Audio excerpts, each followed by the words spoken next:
This is exactly what the doctor ordered, a big-time cross-conference win for the Orlando Magic. They beat the Spurs today 112 to 111. Franz Wagner has 33 points and an amazing performance. P5 hits that shot at the very end, and they get a defensive stop for the win. Guys, welcome to Magic Digest, where we talk about Orlando Magic basketball. Today we're going to be going over the big win against San Antonio, the fallout from the trade deadline or lack of moves at the trade deadline, plus the Magic made a sneaky two-way signing. We're going to talk about the impact that could potentially have on the team in the future, as well as maybe even Mac McClung and whether or not he could end up playing for this team at all this year. But first, like I usually say and ask, please subscribe to the channel. It's the easiest and best way to support us here at Magic Digest. Only 15.9% of you who've been watching these videos consistently are subscribed, so please join that group if you are in the 84%. Okay, let's get into this game. Here's the box score. If you missed it, Franz Wagner carried this team throughout the game. Paolo Banchero showed up when it really mattered in the fourth quarter, and that ended up being the difference. That's kind of what you would love to see, right? Like, one of those guys takes you to the finish line, the other one helps you cross it. Everybody, it seemed like, was able to get in on the action today, which was really, really great to see. Not everybody was able to enforce their will on the game offensively, but you had even a guy like KCP, who only had 3 points, play really well against De'Aaron Fox. De'Aaron Fox was pretty much shut down for the Spurs today, so that was awesome to see. And Anthony Black, who had 20 points and an amazing plus-minus, also got active on the defensive end. So overall, just an amazing performance. Here are the team stats for you. And the three-point percentage for the Orlando Magic was good enough for them to end up winning this game. The San Antonio Spurs shot well from three. This was a really interesting game, especially the start. At the very beginning of this game, it felt like, oh my God, the Orlando Magic are about to lose this game in the same exact way that they've lost all of their games in the recent month or so, where the other team was offensively just going to be too much. They had it today, and the Magic are just not going to be able to keep up. Well, it turns out that parts of the Spurs, some players, were, did slow down, but then also at the same time, the Magic were able to keep up, and, when the other team had it going, they were able to stop them. Harrison Barnes had an amazing start to this game, especially in the first quarter, but he cooled off as the game went on.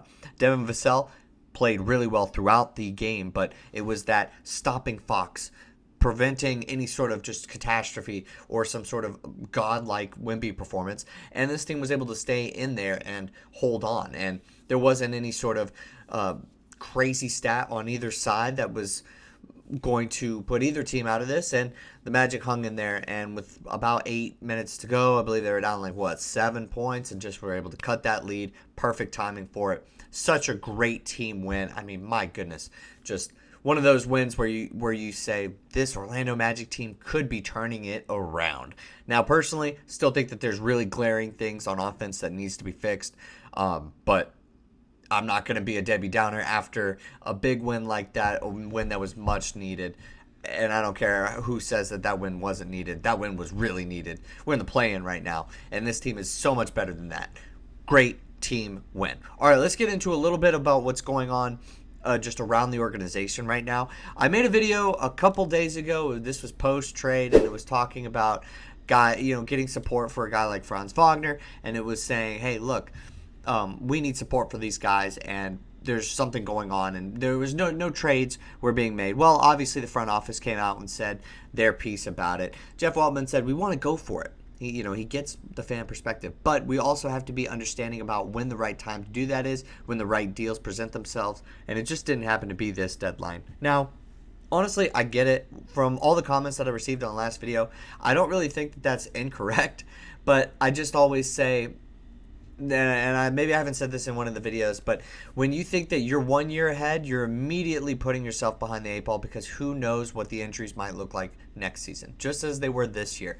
And next year, you don't feel like you're a year ahead, or you could potentially, you feel like you're right on schedule, but then, you have injuries, and now you feel like you're falling behind, or just a simple bad playoff performance, or a late season injury. Maybe you're healthy the whole season. So right when you think that you're ahead of schedule is the moment that you really, really should be careful. And Another thing that I think is actually pretty great about this win is the juxtaposition of us and the Spurs. Obviously, they have Wemby. That's a completely different ballgame. The guy could go down as a top 5 player in NBA history, truthfully. And so when you draft him, you're in immediate win now mode. But they're building around him very, very quickly. And I think that that's really a testament to their front office and something I think a lot of NBA teams should do. Now, I don't think that the Magic are at a very privileged point to be able to do that. You're just trying to figure out the cap, paying all these guys, et cetera, et cetera. But I definitely think making a move, even when you feel like, when you don't have to mortgage your future, right? And you can really try to make a move, especially to get a shooter, get the one specific weakness that you know that you want to address. I think that's something that they should do. But I get where some of the fans are coming from about what could you trade for, what was available, who did you have to include in one of those deals, and I get it. But I'm not really completely buying Weltman's response there. I have a different outlook, but also I'm not the GM of the team, or the president of basketball operations. So there you'll have it. Okay, also Jalen Suggs missed today's game again. Seems like he's really been working to get back, but still no contact practices. Jamahl Mosley did speak on that a little bit, and he spoke on trying to get him back before the All-Star break. I mean, it'd be very important, but I also think that you've got to understand exactly what's going on with his body and how he responds to the treatment again. If it fits in our perfect world, you'd want him out there. But ultimately, you have to respect what he's going through and how medical sees it fit for him to be able to play as well as the long term. That's very important as well. Now, yeah, it's just unfortunate that we're probably not going to see Jalen Suggs. I probably don't care to see him prior to the trade deadline or prior to the All-Star break, honestly, at this point, because he could just ramp up and be completely healthy post All-Star break, and I think this team should be able to weather the storm. It'd be nice to still have him out there, but I don't know if we're going to be able to see him in any sort of meaningful action, unfortunately, prior to the All-Star break, but we'll just have to wait and see. This team does need Jalen Suggs, certainly, but there were a ton of really, really great moments from this past game that really make you optimistic. And it does seem like the rest of the roster has now come back, and knock on wood, we are healthy.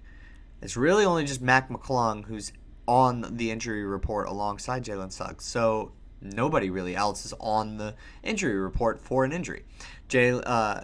Mac McClung is only on there because he's a two-way guy and was not included on the team's active roster. All right, that does bring me to the little bit of news that happened a couple days ago, and that was that the team just recently signed free agent guard Ethan Thompson to a two-way contract. I want to get some of this stuff right, but President of Basketball Operations Jeff Weltman announced that, and per team policy, terms of the deal are not disclosed. But if you don't know who he is, he played 14 games during the regular season with the Osceola Magic and has been playing pretty well. 17.7 points per game, 5 boards, 3.1 assists, a steal, and that was all in 34 minutes per game. He's going to wear number 55 for Orlando, for whatever that's worth.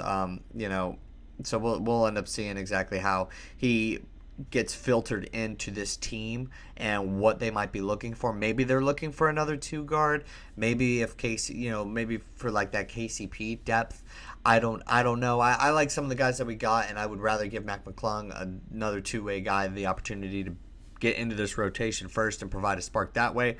But they obviously saw some value there, and they wanted to take a stab at it. He played 4 years at Oregon State and entered the NBA draft, was not selected back in 2021. So he's been around for a minute, and it's closer to 30 now. But we'll have to wait and see. That was Orlando's last two-way spot, so very interesting kind of under-the-radar news there. But, guys, thank you so much for watching. Great team win. Hopefully you guys enjoyed this video. Make sure to like. Make sure to subscribe. The support is always welcome. Tell me what you guys think about the win today. Obviously, huge win for the Orlando Magic. But I will see you guys next time with more Orlando Magic basketball content.